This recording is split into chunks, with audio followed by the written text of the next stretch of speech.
nubwo bitewe n'aho isi igeze cyane cyane mu rwatubyaye ubukwe busa naho butagifite agaciro bwahoranye cyane cyane bitewe n'ibisigaye bubukurikira by'imibare ihanitse ya gatanya ziva akenshi mu mibare y'inda bashakanye bakora mu by'ukuri batagamije kubaka ngo rukomere.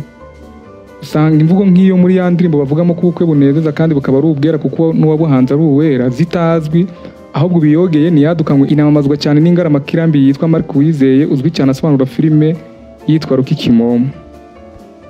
Ibi noneho byaje gusubira urudubi nyuma y'aho leta y'u Rwanda biciye ku kigo cyawe cy'imisoro n'amahoro yabiciye ku mbuga nkoranyambaga benshi bagacika ururondogoro nyuma yo gutangaza ko hari serivisi nyinshi zitangirwa mu bukwe zajya zisoreshwa.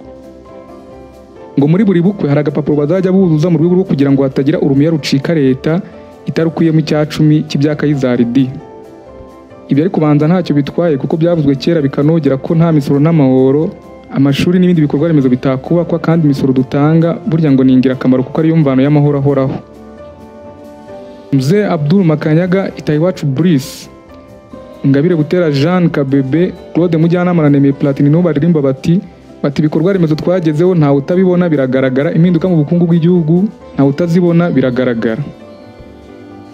Ngo ndizera rero ko ntawe uzongera kunyega no kuneguza leta izuru ngo irihira imisoro abantu kuyo binjiza mu bikorwa by'ubukwe kuko ubwo bishyuza nabo bajye bishyura imisoro. Nubwo bimeze bityo ariko ibica abantu intege zo gukora ubukwe bikaba bitabura gusiba kwiyongera. Ubukwe kandi bwiza butabuze no guhenda ngo wice ku bashende n'abatabura kubugera intorezo uzahora ari inzozi za benshi cyane cyane ab'igitsina gore. Gukunda ubukwe nk'umwe mu minsi mikuru ibaho mu buzima bw'umuntu ashobora kugira uruhare mu kwitegurira ni ibintu biri mu tunyangingo sano dukomora kubo twakomotseho. Umuco nyarwanda ubukwe n'abantu nta gishimisha abacyuje ubukwe nko kubona abantu babutashye ku bwinshi kandi bishimye cyane cyane ariko iyo bariye bagahaga kuko nka kumwe bavuga ko nta foto nta cyabaye burya ngo niyo abantu batariye mu bukwe ubwo nyine nta bukwe buba bwabaye.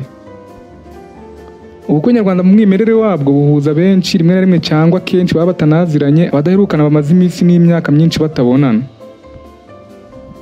Buhuruza imbaga iba yabukereye kenshi mu myambaro mishya bukanabonekamo amafunguro adakunda kuribwa kenshi mu ngo, ikaba banza ari nayo mpamvu nko kukatamininwa uhasanga hahagaze umuntu ureba ikijisho ngo hatagira ucura abandi intongoda. Uretse ibyo kuba umuntu yakwiyarurira amafunguro nk'aho ntabandi baza kurya nyuma ye, hari abataha ubukwe nubwo kwifata neza mu kinyabupfura gikwiriye abantu barezwe bikabananira. Mbese nyakibi yabo ntirare nako ntihirirwe bushyitsi. Muri iyi nkuru ya KP Reports hari ibintu 10 by'amakosa n'imyitwarire mibi bidakwiye kugaragaraho igihe cyose watashye ubukwe, waba watumiwe cyangwa uri umuvumbyi cyane cyane igihe uri umuntu mukuru, kuko iyo yakoze bikugaragaza nkaho iwanyu hatigeze habaye abakuru bacyaha bakanahana ikibi. Niba ari ubwa mbere ugeze aha ndagusaba gukanda handi subscribe kuri KP Reports kugira ngo inkuru y'umunsi kubimo amasomo y'ubuzima, amabanga y'intsinzi, amakuru, ibyegeranyo n'ibiganiro bica kuri KP Reports ntibikagucike. Turi no kuri TikTok, Facebook na Instagram hose twitwa KP Reports. Ikosa rya mbere n'ikintu ugomba kwirinda igihe cyose watashye ubukwe ni ukunywa cyane. Birashoboka ko mu rungano rwawe n'abandi muziranye ntawe uguhiga mu kunywa ukaba ari wowe unywa iza yose ndetse wicaye mu kabari ukaba uba wamaze kwirenza raundi 3 mu gihe abo muri gusangira aribwo batangiye kwaka ka kabiri. Uburo niba wumva ari ubugabo nyabona ubwo bugabo bwawe uzabusige mu rugo iwanyu nutaha ubukwe. Nta muntu mu bukwe bw'abandi wifuza kumenya kuri icyatwa mu kunywa agasembuye uzabyerekanira ahandi. Ntibigukwiriye namba kuba ari wowe wasiga umugani mubi nk'uwanzobya mu bukwe bw'abandi naho bwaba bwawe cyangwa ubwa mwene nyoko. Umururumba wo kunywa boshye urakazizi byanakuviramo gusinduka aba wasiga izina ribi ibara rigukoze ntukwiye kukuranga ahariho hose cyane cyane mu bukwe uretse ko no gusindira mu hamari icyaha di. Icyakabiri kwiye kwirinda igihe watashye ubukwe nuko watanya wirukira kwiyarurira utanze abandi. Mu gihe cyo kwakirwa cyangwa kwiyakira mu bukwe bwinshi bw'ubu usanga abantu baba bagenewe kwiyarurira bizwi cyane nka self service. Kuba ari self service mu bukwe watashye nibiguha uburenganzira bwo kwirukanyira ahari amafunguro no kuvuga kuri buffet uca ibiti n'amabuye ukandagira abantu kandi utari wagerwaho. Ni ingeso mbi idakwiriye imfura n'umuntu warezwe. Jya akabanga ntukamere nk'ushaka kugaragara nk'aho iwanyu mutarya.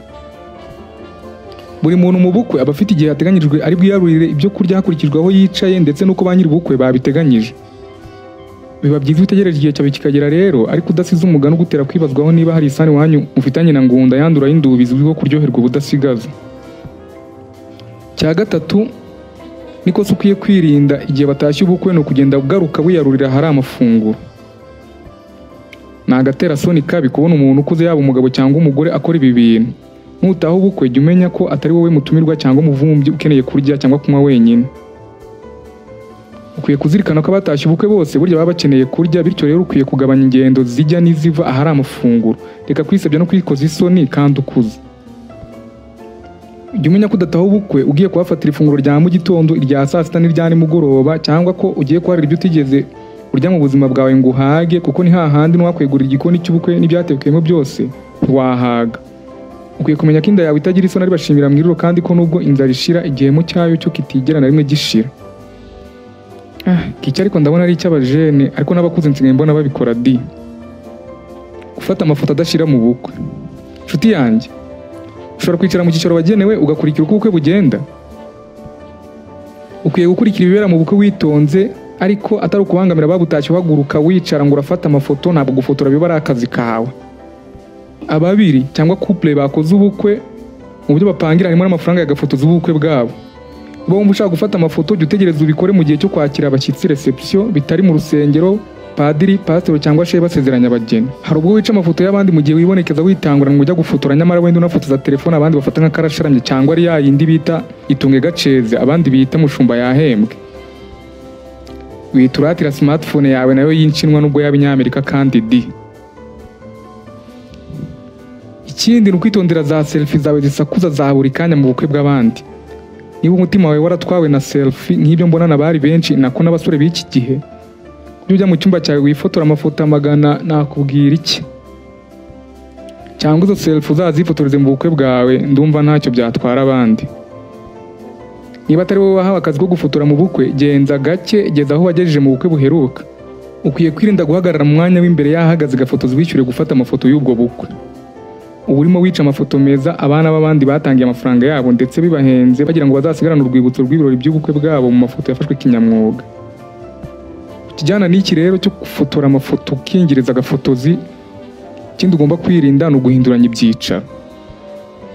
Abantu bamaze igihe kirekire batakaza ingufu ndetse n'amafaranga bagerageza gupanga neza uko ibyicaro bizaba biteye mu bukwe, babutaka neza imitako decoration zinogeye amaso. Iyo rero wicaye hano mu kanya hariya mu gacu gato kabusimbukiye hakurya bidatinze ukabagabutsaho, nyabona menya kuri muricira abandi ndetse kuri muzambye ibirori byatumye benshi batari wowe bigomwe ibitotsi byabo muri weekend cyangwa gusura mukecuru mu cyaro. Icaraho weretswe tuzi.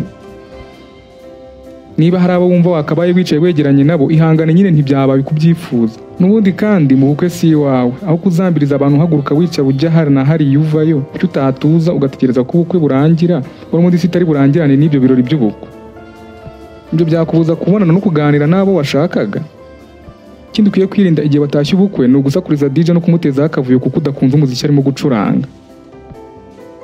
Ubukwe watashye si ubwawe, ukwiye kumenya ko uri umushyitsi mu bukwe bw'abandi watumiwemo cyangwa wizanyemo kuvumba. DJ ushinzwe gucuranga indirimbo mu bukwe arimo gucuranga iziri ku rutonde yahawe na ba nyiri bukwe, niba ari abasirimu bakaba baributse kubikora mbere y'igihe. Niba kandi DJ atari gucuranga wenda izo yahawe na ba nyiri ubukwe, ni akazi ke. Kuki atari we bahaye umurimo wo gucuranga indirimbo mu bukwe? Niba indirimbo ziri gucurangwa zitagushimishije cyangwa se wenda zikaba zitajyanye n'ubukwe, dore ko hari n'aba DJ bajya babikora cyane cyane iwacu mu giturage, wowe icyo wakora si ukujya kwiyerekana no guterana amagambo n'uwo mu DJ.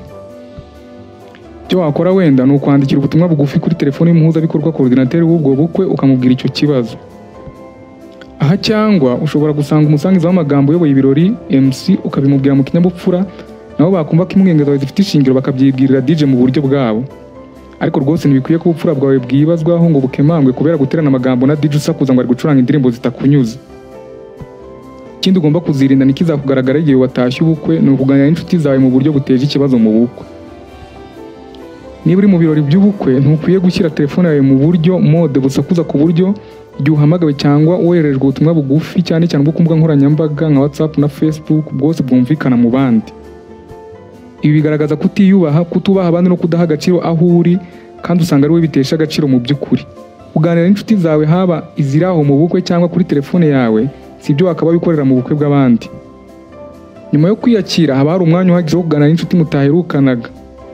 Ese mundi kuki utazisura cyangwa zigusure mbere ya hose mutarinze mwazambye ubukwe bw'abandi muraganira mutererana inzenya zitambaye 12 mu bukwe. Mu bukwe cyane cyane mu muhango wo gusaba no gukwa ndetse no gushyingirwa mu rusengero ni nko mu nzu y'Imana ku bayemera bakanayubaha. Nawe rero ukwiye kurinda akarimi kawe n'akarenge ngo hato bitagucumuza bikagutesha isaro bikwambika umwambaro udakwiye ndetse utabereye umuntu nkawe. Ewe iki ngiki cyo mwanzane ntakibagiwe. Kugera mu bukwe wakererewe nshuti yanjye. Kugera kugiye mu birori by'ubukwe ni ingenzi cyane. Ntukwiye gutekereza ko abantu bose bagendera ku masaha y'Abanyafurika nkawe. Hari abantu bazi agaciro k'igihe bagiha agaciro nk'uko bagaha amafaranga. Wivuga rero ngo ku gihe cyagenwe ndarenzaho udusaha 2. Niba utiyubaha ukaba utubahiriza igihe, menya ko ahisi igeze hari abatoye kera cyane umuco wo kubaha igihe kandi byagejeje ibihugu byabo ndetse nabo ubwabo ku iterambere. Uri ku rwitwazo rw'amasaha y'Abanyafurika cyangwa y'Abanyarwanda benshi bitwaza. Kugerera igihe mu bukwe binagufasha kubona icyicaro cyiza mu gihe hari ubwo utinda ukahaza ubyigana cyangwa ureba nk'imbwa ireba televiziyo usanze imyanya yashize. Kuri iyi ngingo biba bibi cyane iyo utubahirije igihe cyangwa ugasanga ntiwitabiriye ibirori ahubwo ukahagera mu gihe cyo kwakirwa reception gusa. Hari abakubona nka rubundabundo watashye ibirori uje kurya gusa. Nsoza hano hari utundi tuntu 2 tudakwiye gukuranga igihe watashye ubukwe. Nanjye twantunguye igihe nateguraga ino nkuru. Utwo natwo ngo ukwambara neza cyane ugakabye. Buriya ngo ntukwiye kwambara neza cyane ngo ukabye igihe cyose watashye ubukwe bw'abandi. Aha ntukahafatirwe. Ikindi ariko ntukambara imyenda ubundi wajyana mu kabyiniro ku mucanga cyangwa kuroba umupira. Ubukwe nubwo kubahwa bityo nawe jya ubwubahiriza wambara imyambaro ikubahisha. Bavuga ko nta bindi birori byiza biruta iby'ubukwe. Bityo rero ukwiye kwambara neza bikwiye umuntu wiha agaciro ariko udakabije. Ku by'imyambarire rero buya ngo mu bukwe ntukwiye kwambara imyeru gusa. Ibi ariko ngo birareba abakobwa n'abagore da. Na rimwe ngo ntuzigere wambara umwambaro wererana cyangwa ubonerana mu bukwe bw'undi mukobwa cyangwa umugore mugenzi wawe. Ubundi uko byahoze mu muco w'abazungu umugeni niwe wenyine wambara umweru mu bukwe bwe. Wenda uzambara umweru niba uri kuri misiyo yo kwiba umugeni umukwe we. Nawe ubundi ngo ntukwiye kuzambara umweru pe mu bukwe butari ubwawe. Naye nibyo nasomye. Ngo tujye tunacishamo tuba abasirimu ariko sha. Kubera ibibazo byinshi byugarije ubukwe bw'iki gihe hari ubwo uvugira mu matamata muti bimbwiye iki se nta bukwe nzakora. Ibyo birashoboka cyane ko ari n'uburenganzira bwawe. Gusa nubwo wenda utazabukora ntuzabura rimwe gutaha ubw'uwawe mwene wanyu inshuti uwo mukorana cyangwa mwiganye. Utwo tuntu nkubwiye rero n'utundi twatuma ugaragara nk'utagira ubupfura uzatwirinde. Ndakibutsa ko iyi ari KP Reports. Ndagusaba kora subscribe niba utarabikora kugira ngo inkuru ikubiyemo amasomo y'ubuzima, amabanga y'intsinzi, amakuru, ibyegeranyo n'ibiganiro bica kuri KP Reports ntibikagucike. Turi kandi kuri TikTok, Facebook na Instagram. Hose twitwa KP Reports. Subscribe nyabona. Witegura kandi kuzakora ubukwe namwe epfuriza kuzazishinga zigakomera. Shalom.